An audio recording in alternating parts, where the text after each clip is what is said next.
یہ جو درویشی ہے یہ بہرحال امیری سے بہتر ہے۔ ویسے آپ سامعین میں سے کبھی کسی کو کوئی شخص ایسا ملا ہے جو کہتا ہو کہ زیادہ پیسے کیا کرنے ہیں، بس جتنے میں کام چل جائے ٹھیک ہے؟ چند ہوں گے، کروڑوں میں دو چار ایسے ہوں گے جو کہتے ہوں گے کہ جو زیادہ ہوگا چلو دوسرے ضرورت مندوں کو دے دیں گے۔ اسی طرح دو چار ایسے ہوں گے کہ جو شاید کماتے ہی اس لیے ہوں کہ وہ دوسروں کو کھلائیں۔ یہ تو دو چار بھی نہیں ہوں گے، شاید کوئی دانہ ایک آدھا ریت میں سے نکل آئے، ریگستان کو کھنگالیں تو۔ فقیری پھر بھی بڑھ کر ہے، کیونکہ فقیری میں بوجھ نہیں ہوتا۔ یہ مال و دولت دنیا، یہ رشتہ و پیوند، بتان وہم و گمان لا الہ الا اللہ۔ یہ بت ہوتے ہیں جو زیادہ سے زیادہ آدمی بناتا جاتا ہے جنہیں، اور آگے بڑھتا جاتا ہے،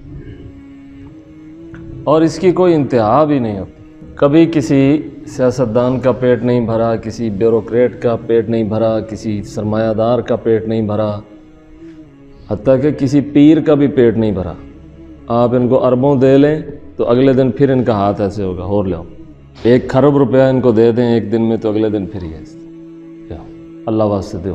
تو بندے کو بندہ بنتے بنتے ایک وقت لگتا ہے، ایک عرصہ چاہیے بندے کو بندہ بننے کے لیے، ایک عرصہ چاہیے، پھر جا کے وہ اس میں کی کانٹ چھانٹ ہو کے وہ اس قابل ہوتا ہے کہ وہ خوشبو پھیلائے۔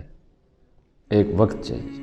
یہ کہنا چاہ رہے ہیں کہ پھر وہ کہتے ہیں کہ نیچے والا ہاتھ بہتر ہے کہ اوپر والا ہاتھ؟ اوپر والا ہاتھ دیتا ہے بہتر ہے، نیچے والا لیتا ہے اس لیے اس سے بہتر نہیں ہے؟ نہیں، اصل میں پیغمبر اس میں ایک بات سمجھانا چاہتے ہیں، کیا کہ یہ ہر وقت جو تم نیچے والے ہاتھ کی طرف لگے رہتے ہو تو یہ گدھا گری چھوڑ دو، محنت کرو، حلال کماؤ اور کھاؤ۔ یہ ہر وقت ڈیپینڈ کر لینا یا جو ایکسٹرا ایکسپیکٹیشن ہے، زیادہ ہی توقعات کر لینا، اس کی بجائے ہمت سے چلو اور نکالو زمین میں سے کتنا رزق تمہارے لیے حلال نکلتا ہے۔ وہ اصل میں یہ بات سمجھانا چاہتے ہیں مزدور کو کہ مزدوری کرتے رہو، تم بھی مر جاؤ گے، جس کی مزدوری کر رہے ہو وہ بھی مر جائے گا، مرنے کے بعد دونوں برابر ہوں گے۔ پھر جب ہم سٹیج لگائیں گے اور تو برابر کھڑا کریں گے۔ تو پہلے دور میں تو اسی طرح ہی سمجھا جاتا تھا کہ فقر غالب ہے، فقر اصل ہے، فقیری بڑی شے ہے، درویشی بڑی نعمت ہے۔ اب تھوڑی سا چرخہ الٹ ہو گیا، اب پیسہ بڑی چیز ہے، دولت کے بغیر کیا ہوگا، پیسے نہیں ہوں گے تو کیسے چلے گا، پیسے نہیں ہوں گے تو وہ تو بیٹھنے کی جگہ بھی نہیں ملے گی، لنگر کیسے چلے گا، یہ کیسے ہوگا، وہ کیسے ہوگا۔ ویسے ایسا ہے بھی کہ نہیں؟ مثلا یہاں پہ ڈسٹ اگر ہوتی زیادہ کچھ تو آپ میں سے بھی آدھے اٹھ کے چلے جاتے نا۔ ابھی گرمیاں آ رہی ہیں، میں اے سی لگوا دیتا ہوں تو 10 لوگ اور بیٹھ جائیں گے، ایئر کنڈیشنر، ٹھنڈا ماحول ہے، گھنٹہ اور لا لو۔ ہے بھی، یعنی ایک زمانہ تھا جب یہ سہولتیں نہیں تھی نا، منافقت بھی نہیں تھی۔ ہاں سہولتیں آئی، منافقت بھی پیدا ہو گئی۔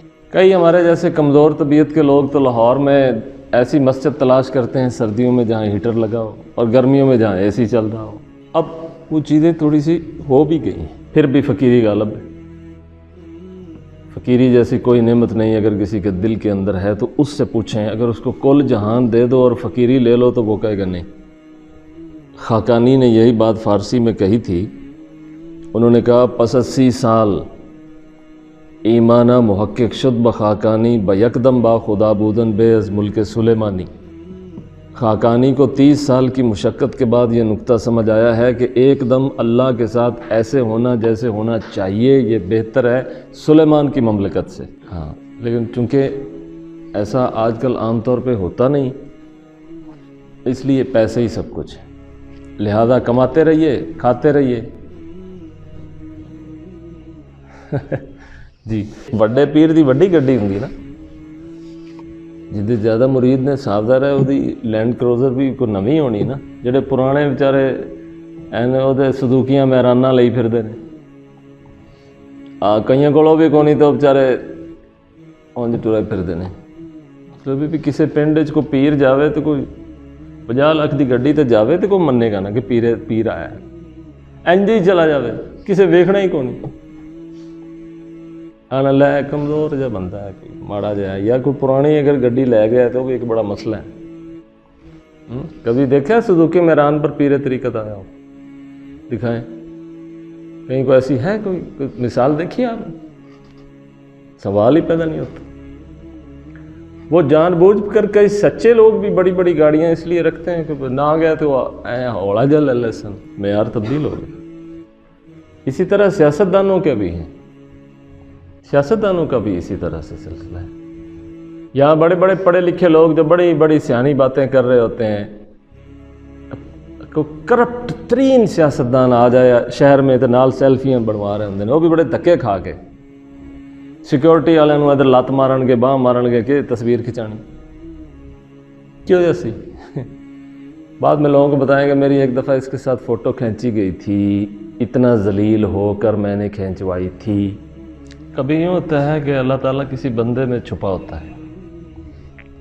اور وہ بندہ عبادت سے اللہ کو راضی کرنا شروع کر دیتا ہے ایسے بھی ہوتا ہے لہذا اگر کسی کو خدا کا قرب چاہیے تو اسے نہایت سمجھدار ہونا چاہیے